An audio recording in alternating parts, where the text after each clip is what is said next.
Today we'll be jumping into the life of Joaquin Archibaldo Guzman Lara, one of the most well-known drug lords in the world.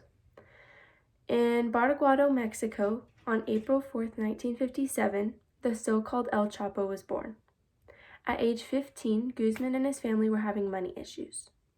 Guzman's father was the only one providing for the family, and most of his money went towards prostitutes and alcohol. Guzman knew he had to do something. So he invited over 4 of his close cousins and started a marijuana plantation. This is where his career first began. He noticed that he was making a lot of money while also providing for his family.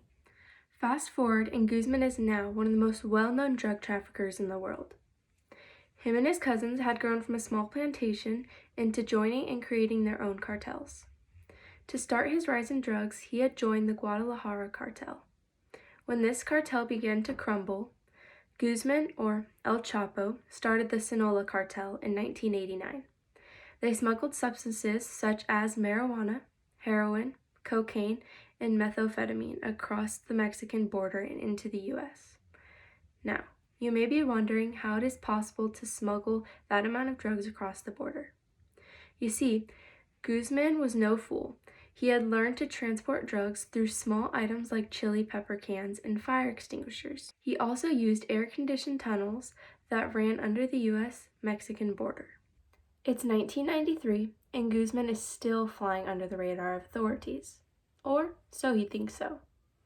Mexican authorities had managed to capture him on June 9, 1993. He was put on trial and charged with drug trafficking and possession of firearms. He was sentenced to 20 years. This, however, was not the end of his career. In 2001, after bribing and corrupting many of the guards that worked in the prison, he managed his escape. Guzman continued his career while also running the Sinaloa cartel. He was successful up until 2014, when he was yet again captured by Mexican Marines in Mazatlan, Mexico. He was again charged with drug trafficking. His time in prison did not last long. On July 11, 2015, he managed his second escape from a Mexican prison. However, this time was different. He escaped through underground tunnels located under his bed. The tunnel had led to a safe house located in a construction zone, a safe place where most people wouldn't look. You think after this he would take his money and stop in the drug business. But no, he was hungry for more. So he continued his career, making more money and continuing the drug trafficking business. January 8, 2016, he was arrested for the last and final time. But things were different this time. He was captured in Los Mochis, Sinaloa, after a brutal shootout. However, he was taken straight to the U.S., where he awaited his trial in New York.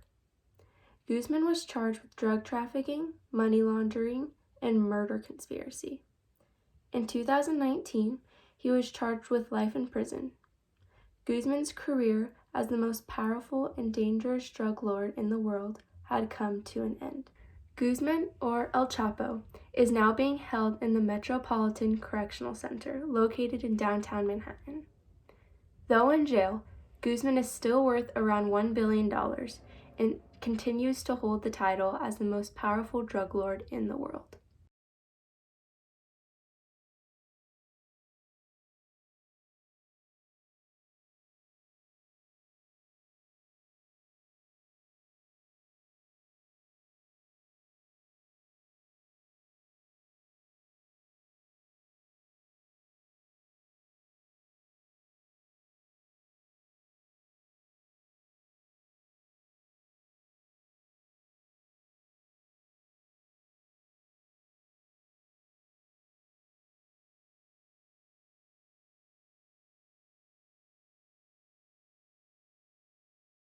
I hope you enjoyed this special filmed segment on Joaquin Archibaldo Guzman Lara, or well known as El Chapo's life, brought to you by Kendra Hooker.